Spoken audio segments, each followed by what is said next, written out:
This is the true story of one man who built a boat in a world that had never seen rain for over a century, alone in his faith.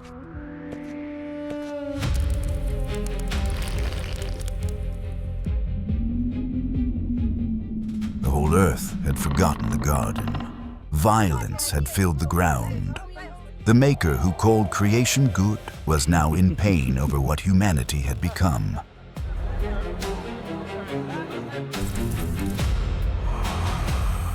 So God spoke. He named the coming verdict.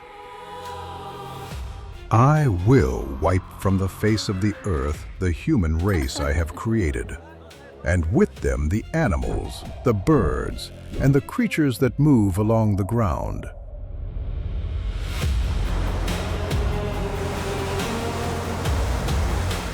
Every breathing thing was in those words, except one household. One man found favor in his eyes. That man built a boat at God's command. God himself shut its door when the rain came. A dove returned with a leaf when the water receded. And the first rainbow arched across the sky as God's promise to never flood the earth again.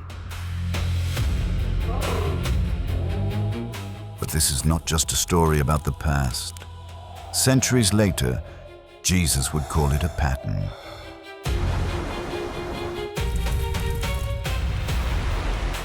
As it was in the days of Noah, so it will be at the coming of the Son of Man. Stay with us until the end. The ark was the first rescue God ever built. There would be another. The rainbow still arches over the promise this whole story leads to. Subscribe to Ark Films channel before we begin. Join the Ark crew, our membership community, and become part of the family. That means the world to us. Let's begin. Centuries pass after the gate of Eden closes. Adam dies, and his sons die after him. Cain's line builds cities and forges tools of bronze and iron.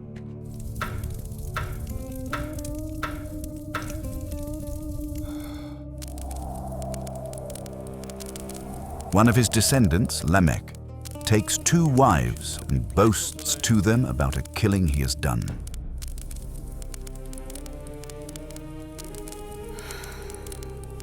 I have killed a man for wounding me, a young man for injuring me.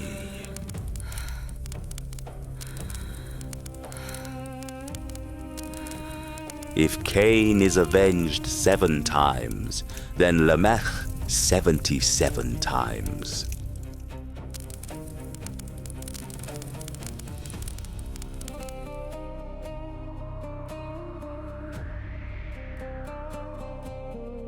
Seth's line begins to call on the name of the Lord.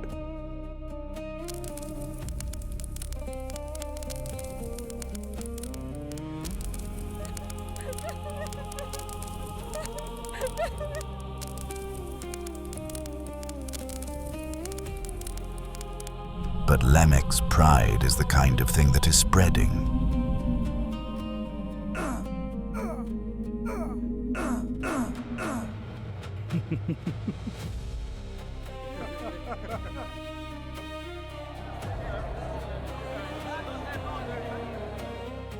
Then comes something stranger. The sons of God see human women and take them as wives.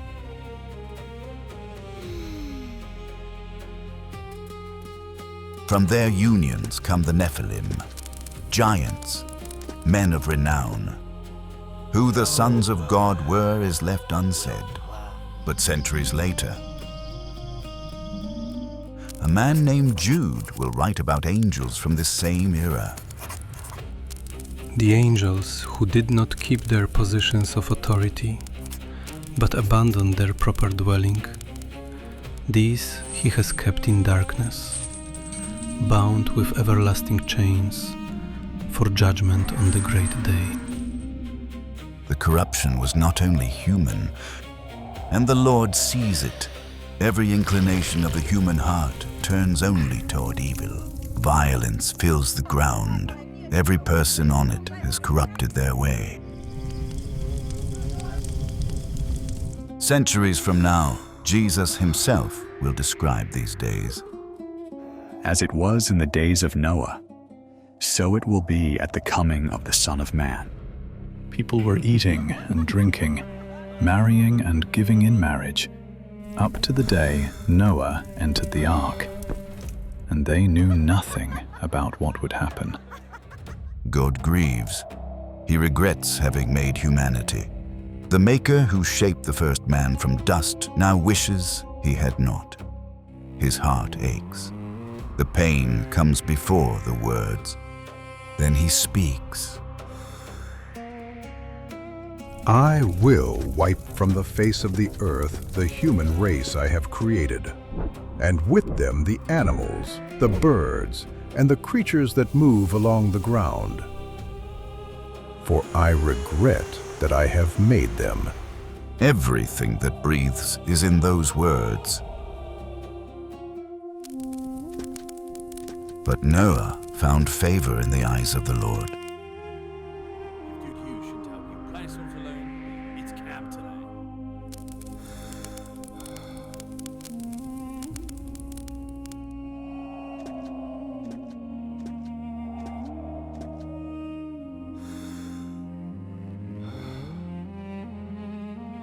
That alone was reason enough, but 3 later voices spell out what else God saw. A letter to the early church names the first. By faith Noah, when warned about things not yet seen, in holy fear built an ark to save his family. By his faith he condemned the world. A fisherman writing near the end of his own life names the second. He protected Noah, a preacher of righteousness, and 7 others when he brought the flood on its ungodly people. Those 7 would soon walk into the ark with him. A prophet of Israel names the third. He sets Noah's name beside 2 other men.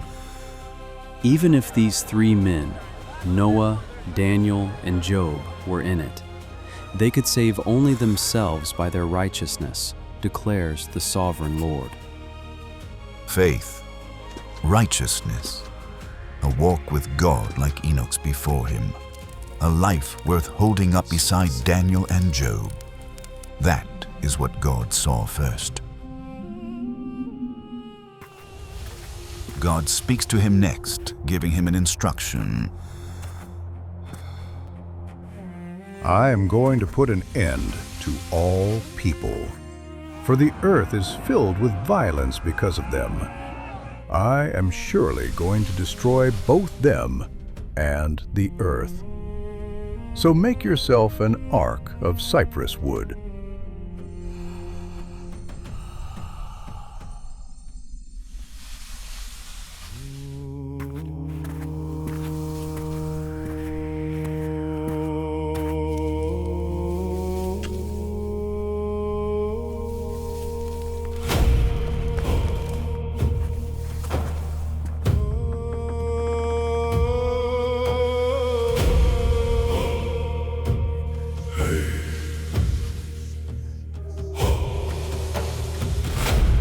Carry the wood,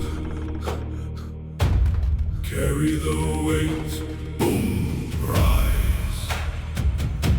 Silence, hope, build, lift, carry, boom.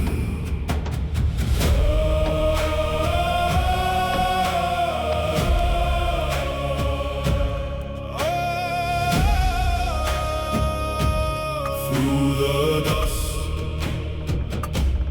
through the pain, hey, silence. We build, we endure, boom, boom, rise.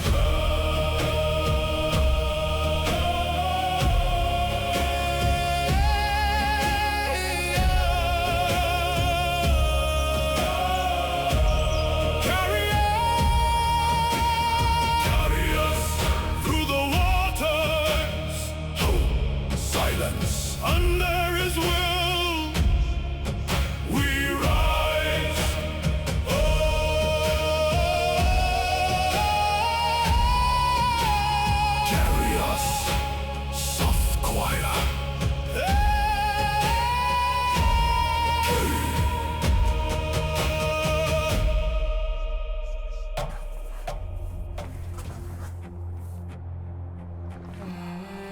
Then comes the rest of the command.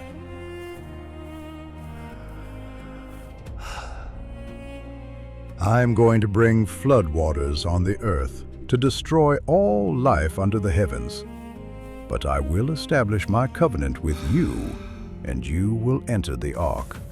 You and your sons, and your wife, and your sons' wives.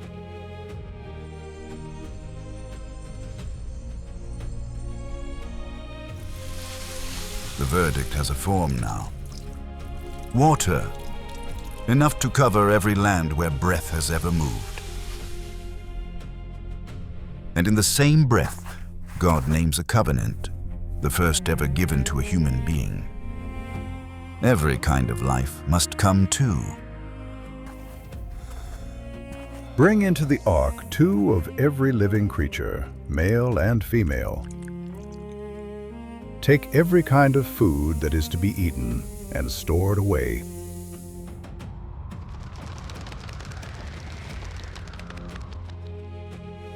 Before any of this, God had spoken about time. His Spirit would not stay with humans forever. Their days would be 120 years. And Noah does everything just as God commands him. Years stack into decades.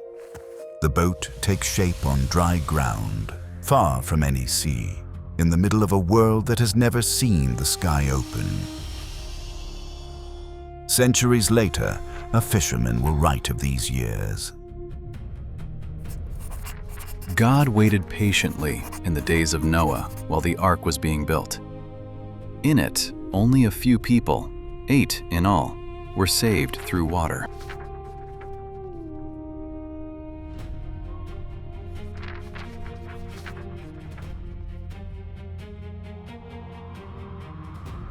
Noah did not only build. He preached. He warned. Not one word of those sermons survives. Only the boat. The world saw both and ignored both. The boat got bigger. The warning stayed the same. Generation after generation walked past. Through those years, his 3 sons grew up. They married. They joined the household. The boat is finished. Noah's hair has turned white. The world has not changed. The 120 years are up. Noah is 600 years old. He has not yet heard rain.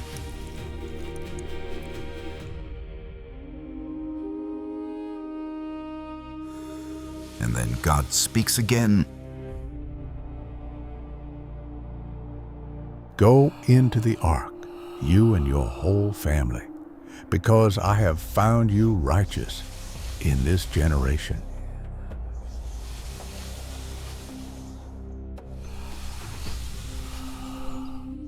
Then he names the timing.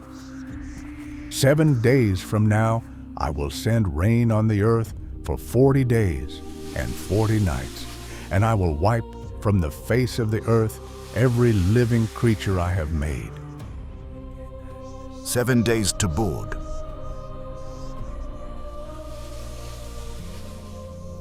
The animals come to Noah, not the other way around.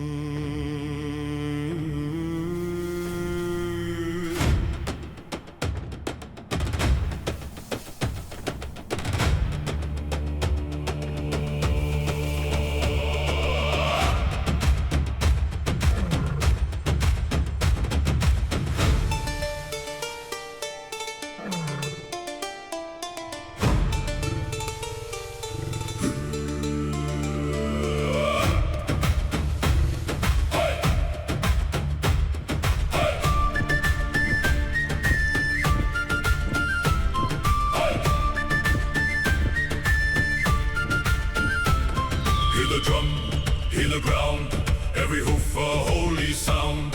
From the mountain, from the plain, comes the lion, comes the crane. From the river, from the cave, comes the chosen, comes the brave. 2 by 2 they take the road, carrying what the sky bestowed. Hey, hey, hey, the earth is moving. Hey, hey, hey, the sky is calling. Walk 2 by 2 into the ark. Walk through the thunder, through the dark. Hooves on stone, wings on the wind. The gates are open, the storm begins.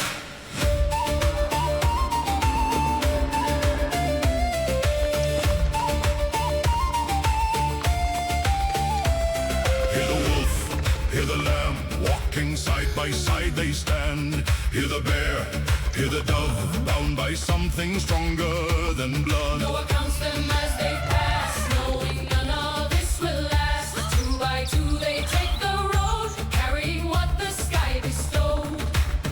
Who called you? Who called you Who called you? from the forest, From the sea. Who called you? Who called you? Who called you? The one who called you calls to me. Walk 2 by 2 into the ark. Walk through the thunder, through the dark. Hooves on stone, wings on the wind. The gates are open. Then God shuts the door. From the outside, Noah does not close it. 120 years of patience end here. Inside the ark, one family. Outside, the world that did not believe. Between them, a wooden door only God can move.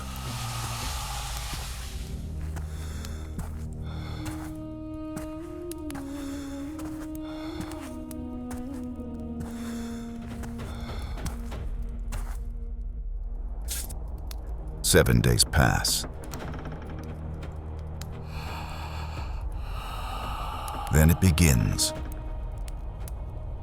The 17th day of the 2nd month, the 600th year of Noah's life. On that day, water comes from 2 places at once. The great fountains under the earth burst open from below. The floodgates of the sky open from above.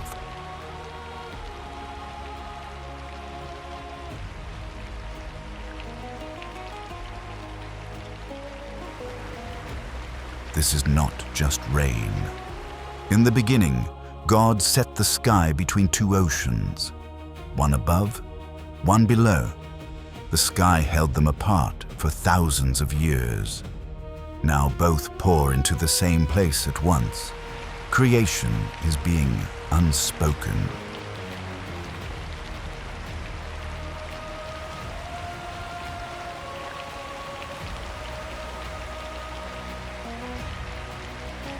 For 40 days, the rain falls. The springs under the ground keep bursting even longer. For 150 days in all, the world stays underwater. Every mountain is covered. Every living thing on the earth perishes. Birds, livestock, wild animals, creeping things, and every human being. Cities Cain's line had built. Families Seth's line had grown. The giants who walked among them. The whole earth empties of breath.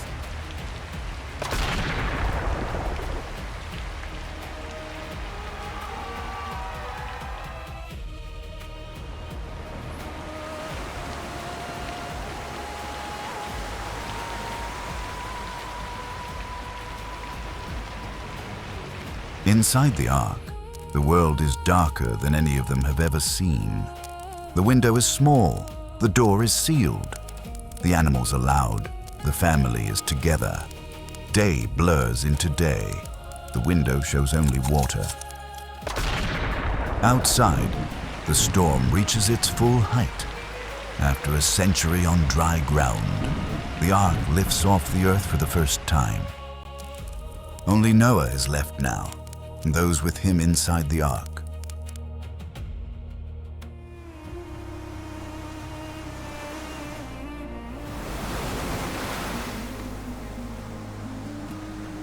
But God remembered Noah and all the wild animals and the livestock that were with him in the ark.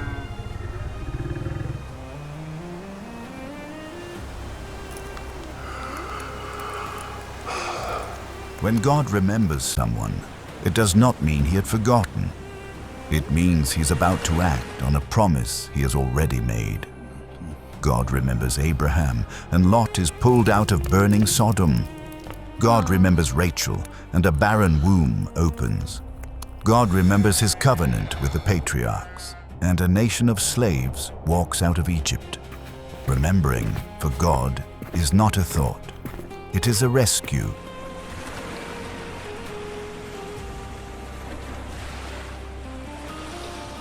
God sends a wind over the earth. The fountains had already stopped. The floodgates had already closed. The water recedes.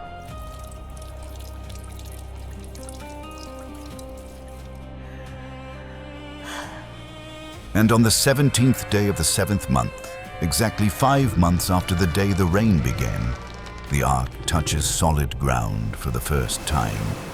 It rests on the mountains of Ararat.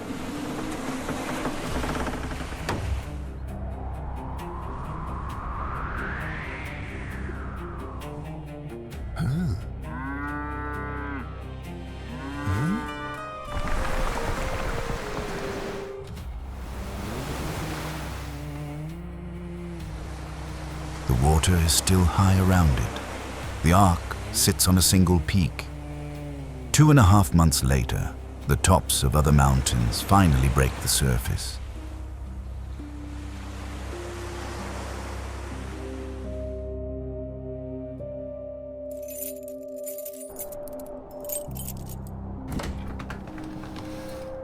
"40 days later, Noah opens the window. He has been inside this boat for almost a year. From the window, he cannot see far enough to know what is happening below.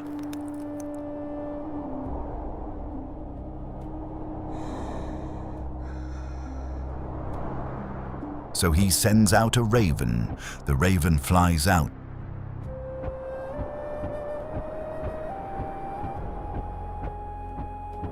Then back, out, then back, never settling. Then he sends a dove. The dove flies, searches, and returns. She finds no place to set her foot. Noah reaches out his hand and brings her back into the ark.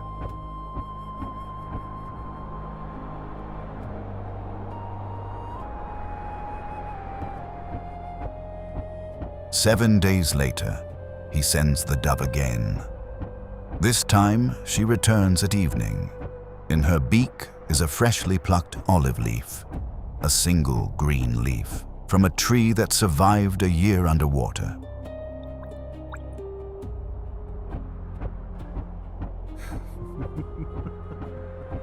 After everything was unmade, something is alive again.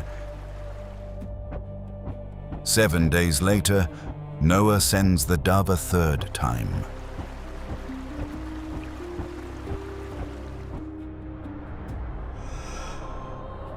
This time, she does not return.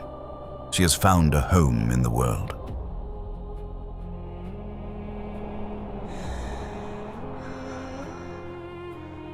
The same image will return one day in a different scene.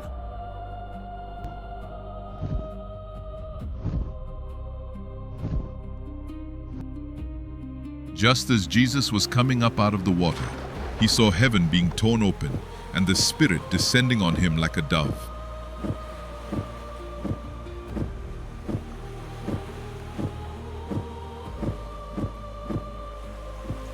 Two doves, two beginnings.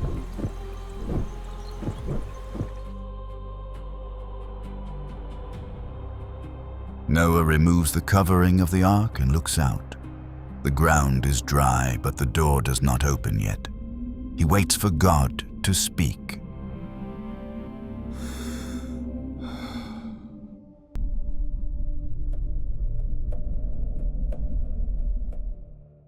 Then God speaks. Come out of the ark, you and your wife and your sons and their wives. Bring out every living creature that is with you, so they can multiply on the earth. Noah steps out. The land is the same. Every other living thing on it is gone. The first thing he does is build an altar.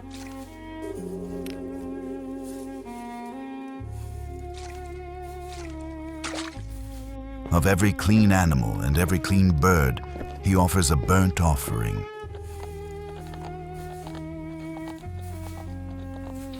The first smoke of the new world rises from a sacrifice.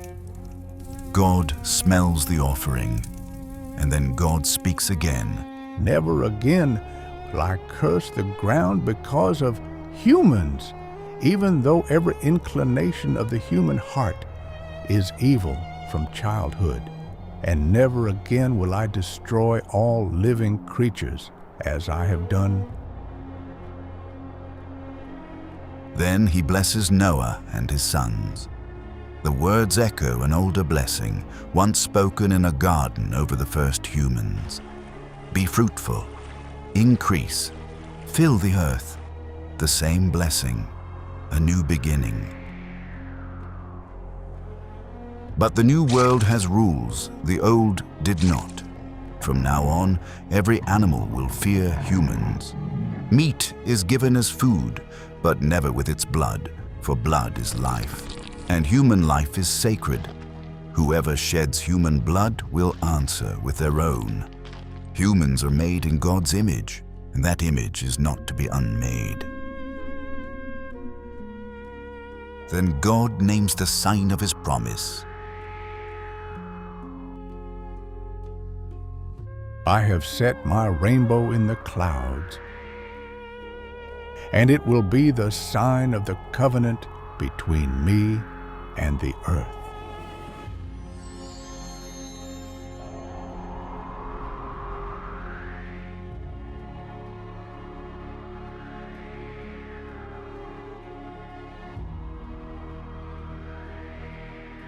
The first rainbow arches over the wet ground. Long after Noah, the people God chooses for himself will turn against him.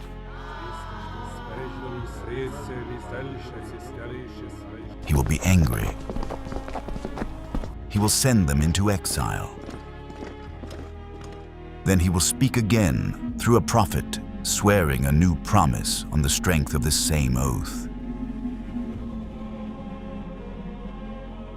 To me, this is like the days of Noah, when I swore that the waters of Noah would never again cover the earth.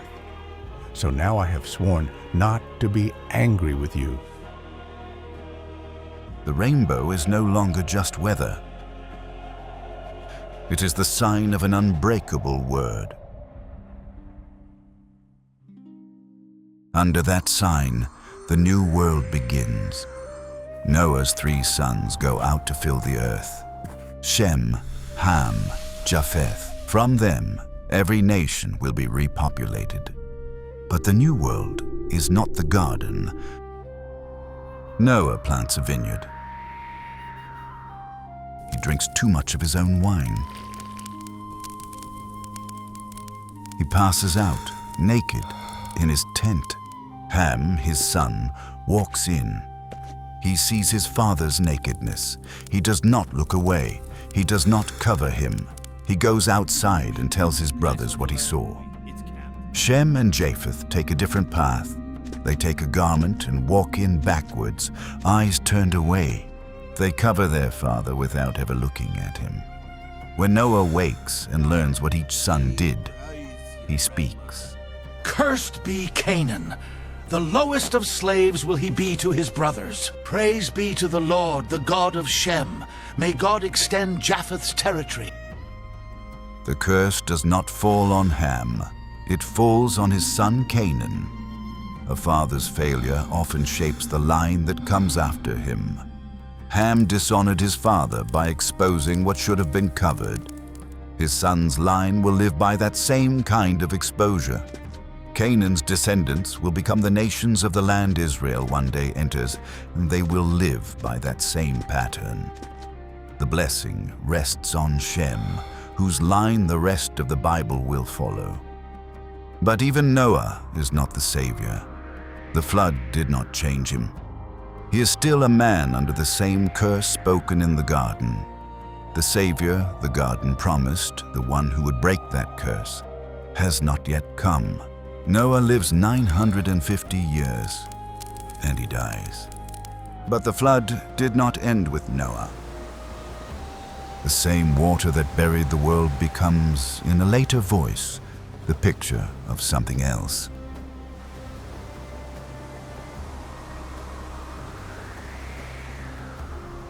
Water was once judgment. Water is now rescue, the same element, a new word over it. But the same fisherman warns that water is not the last word. A coming day is reserved for something else.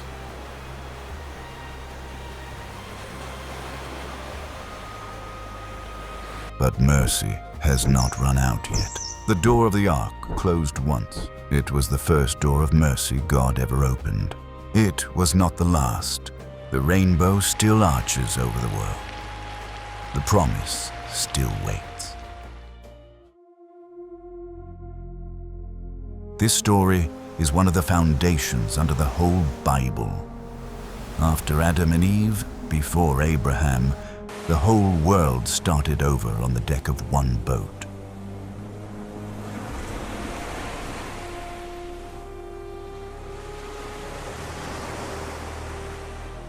Noah hammered for over a century while the world laughed. He had no proof.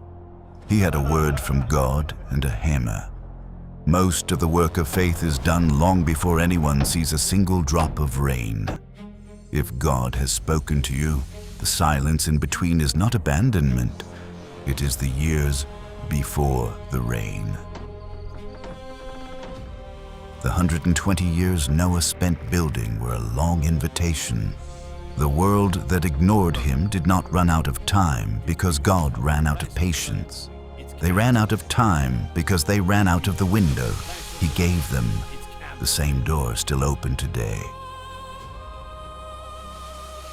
When the storm was at its highest and the boat was in the dark, the Maker had not forgotten.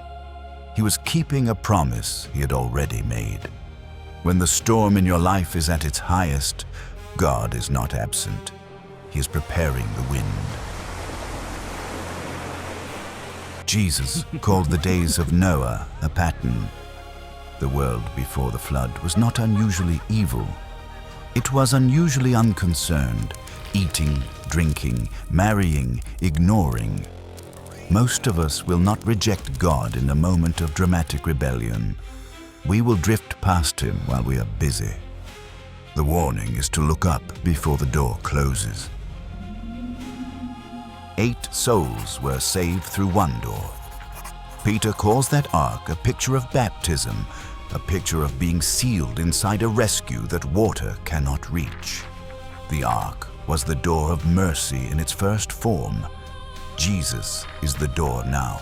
To trust Him is to walk through it and be saved, the same way the 8 in the ark were saved. The same hand that closed one is the one holding the other open. Tell us in the comments, what Bible story should we cover next? Subscribe to Ark Films channel, join the Ark crew, our membership community, and become part of the family. That means the world to us. And if this story moved you, go back to where it all began. The story of Adam and Eve.